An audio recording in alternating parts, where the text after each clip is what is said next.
Gereja yang berdasar pada Kristus hidup dan melayani dalam tuntunan Roh Kudus.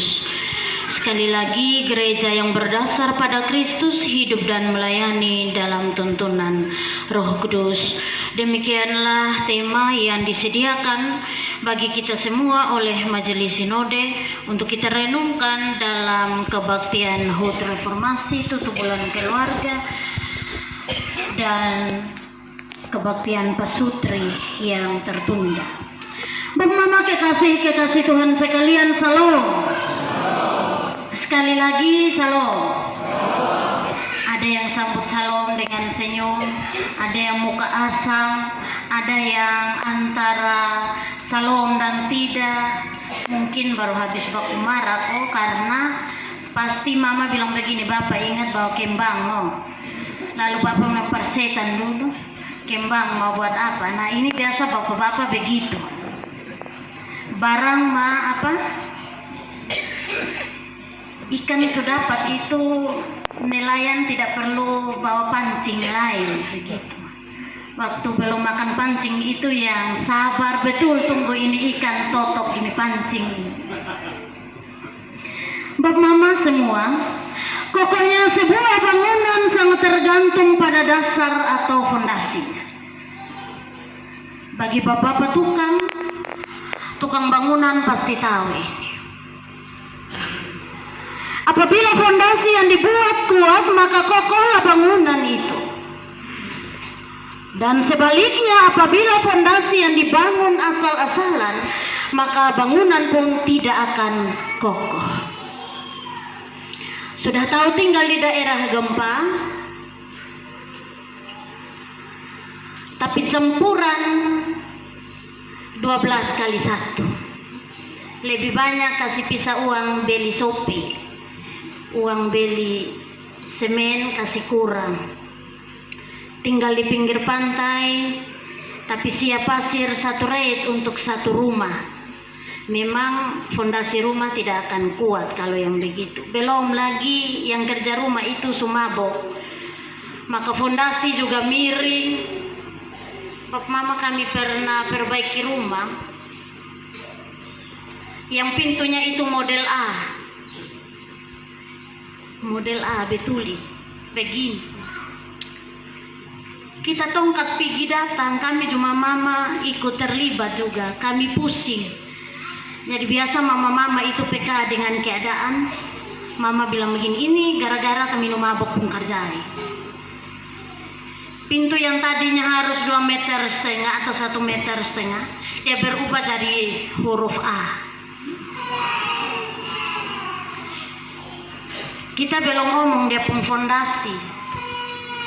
Semen 50 sak, dia hanya pakai 10 sak untuk fondasi satu rumah. Yang lain dia sudah bangun koordinasi dengan kawan-kawan lain, ada mau semen kok. Kami ada dapat proyek di situ. Pasti bapak-bapak tukang paling banyak yang buat dosa seperti ini. Orang beli semen satu sak 65.000, bapak tukang yang dipercayakan untuk kerja ini rumah dia jual dengan 40.000. Yang tadi 50 sak dia hanya pakai 10 sak. Itu memang fondasi tidak akan kuat, apalagi tinggal di daerah gempa begini. Angin sedikit atau bapak pulang mabuk baru dorong ini rumah juga bisa tabung. Jadi fondasi itu menentukan. Fondasi kuat, rumah kokoh berdiri, dan orang di dalam rumah juga akan aman. Kekasih Tuhan sekalian, demikian pula kehidupan iman. Atas dasar apakah kehidupan iman orang percaya dibangun? Jika bangunan kehidupan orang percaya didasarkan pada yang kekal, maka kita pun memperoleh kepastian kekal. Sebaliknya, jika berpegang pada yang fana, pasti tidak akan tahan uji. Ibarat emas dan sekam. Emas jika dipanaskan akan semakin murni, sedangkan sekam jika terbakar akan hangus dan habis dalam sekejap. Dalam pembacaan kita pertama Korintus pasal 3 ayat 10 hingga ayatnya yang ke-21. Rasul Paulus menulis suratnya kepada jemaat di Korintus dan berbicara tentang dasar dan bangunan. Rasul Paulus menegur jemaat di Korintus karena belum dewasa secara rohani. Mereka belum mempunyai fondasi yang kuat di dalam Kristus.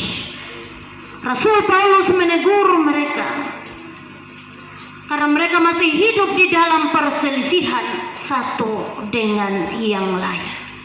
Mulai bermunculan golongan-golongan.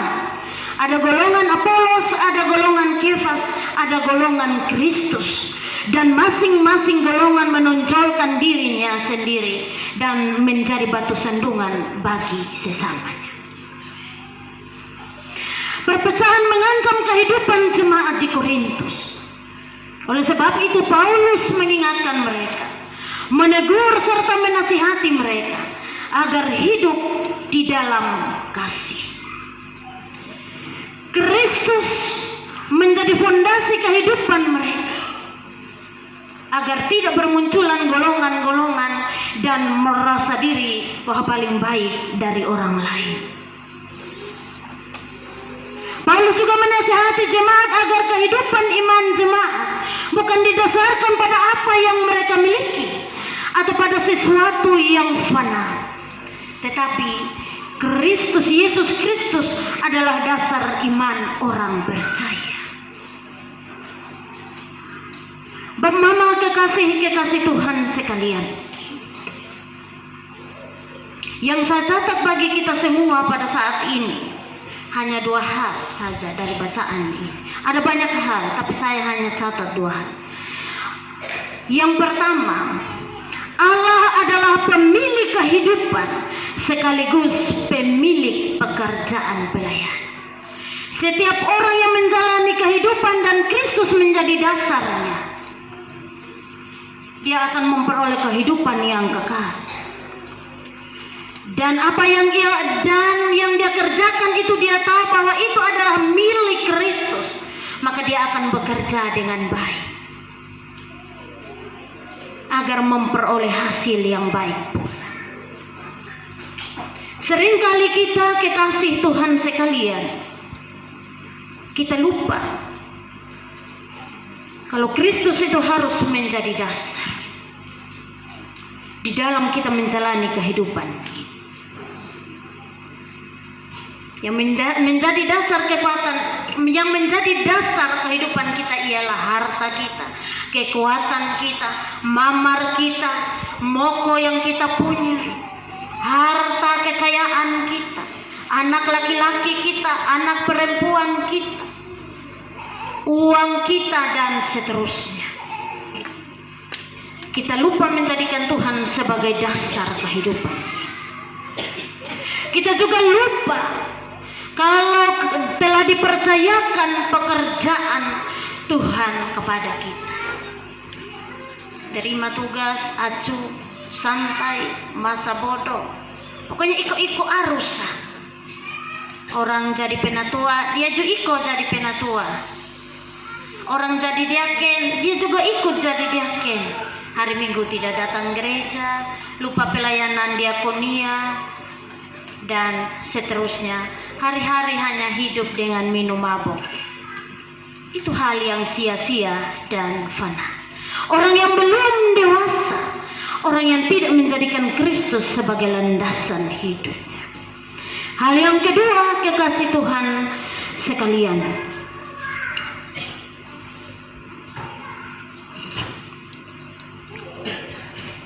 harus memiliki hikmat yang benar daripada Tuhan. Iya.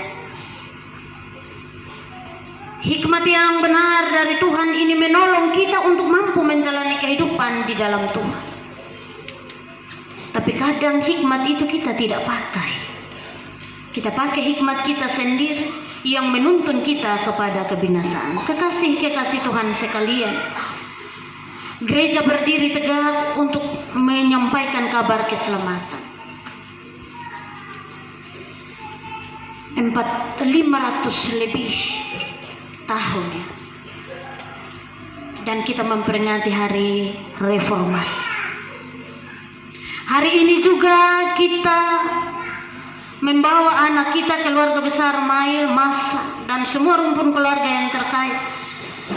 Kedua, mempelai pasangan mempelai untuk diberkati nikah. Ingat bahwa di dalam menjalani kehidupan ini akan ada banyak tantangan. Bahwa dalam membangun kehidupan rumah tangga, kalau bukan Kristus yang menjadi dasar, maka kehidupan rumah tangga itu tidak akan kokoh.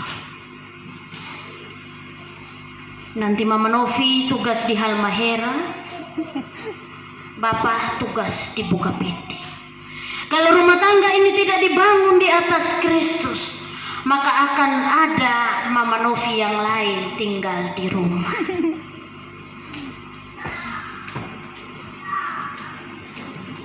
Iya toh.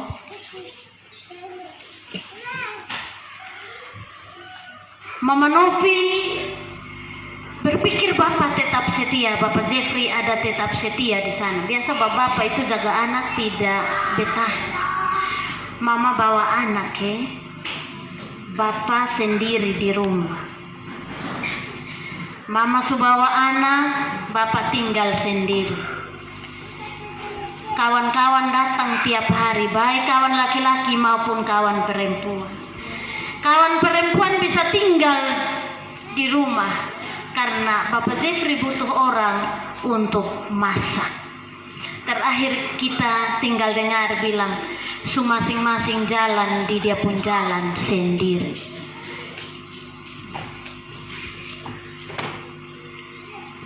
Itu baru tantangan karena ada orang ketiga. Belum datang dari Bapak mantu, Mama mantu. Minta tolong jaga anak, Bapak Mama. Tinggal di antara keluarga saya ini ada rasa berusaha Tidak. Coba bayangkan di Apoi itu dari ujung ke ujung itu keluarga semua. Tapi tidak. Masing-masing dengan dia pun kesibukan. Malah bilang begini, dulu Bapak dan Mama juga begitu. Bapak ada tugas, Mama ada tugas, tidak ada orang jaga kamu sebesar. Bukan berarti sama Bapak mantu ada berusaha ada omong, tidak. Tapi memang begitu. Bilang nanti Bapak pensiun baru jaga anak dong, sama pensiun datang. Jarang juga jaga cucu loh. Itu juga tantangan tersendiri untuk kita. Dan kalau kita tidak sanggup untuk menjalani kehidupan itu, suami menjadi korban, istri menjadi korban. Bersyukur kalau anak masih satu, kalau anak 4 ke saya. Kadang orang bilang begini, itu orang bilang jangan, itu yang jangan. Anak 4 ini kita pusing urus yang mana. Tapi Bapak bilang kita keluarga besar, jadi harus keluarga besar juga dulu. Itu bahaya orang alor toh ada. Itu subeli selain dong hitung, nah ini melahirkan harus lebih dari Bapak mantu. Kalau Bapak mantu 5, anak mantu 6. Terakhir lahir anak ke-6, anak mantu subongko-bongko. Karena tuntutan toh itu tantangan. Kalau kita tidak sanggup, kita bisa berkelahi dalam rumah tangga dan Mama pilapor RT, RW. Akhirnya kehidupan rumah tangga kacau. Dan dalam menghadapi setiap persoalan-persoalan yang muncul ini butuh kekuatan iman. Kristus harus menjadi dasar yang kuat. Karena kalau tidak, rubuhlah rumah tangga itu. Kemarin saya tanya Bapak Jeffrey, anak mau berapa? Bapak Jeffrey lihat Mama Novi naik turun naik, baru bilang begini, Mama berapa? Mama tua bilang begini, 2. Kisah bilang 2. Bapak Jeffrey bilang bukan 5, 2. Mama Novi bilang 2, bukan 5. Enak dilusus di sana. Bilang Bapak kekasih Tuhan sekalian, berumah tangga itu sesungguhnya sebuah kebajikan, saya ulangi sekali lagi. Tetapi ingat bahwa di dalam menjalani kehidupan berumah tangga begitu banyak tantangan yang kita harus hadapi. Apalagi kita juga harus berhadapan dengan dunia luar. Kita sebagai suami punya banyak teman di luar, istri juga punya banyak teman di luar. Kalau kita tidak saling percaya, rumah tangga itu dibangun di atas ketidakpercayaan, maka sia-sialah orang membangunnya dan berakhir pada perpisahan. Ada banyak orang yang menjalani kehidupan rumah tangga dengan penuh sandiwara. Di luar baik-baik, tapi di dalam kacau balau. Anak di tempat lain, bapak dan mama tinggal sama.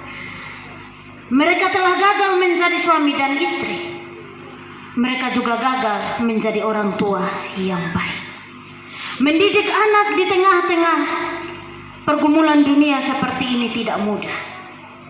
Apalagi bapak kalau ketemu HP, tendes HP sampai melepuh dari pagi sampai malam. Mama juga begitu, akhirnya lupa berdoa.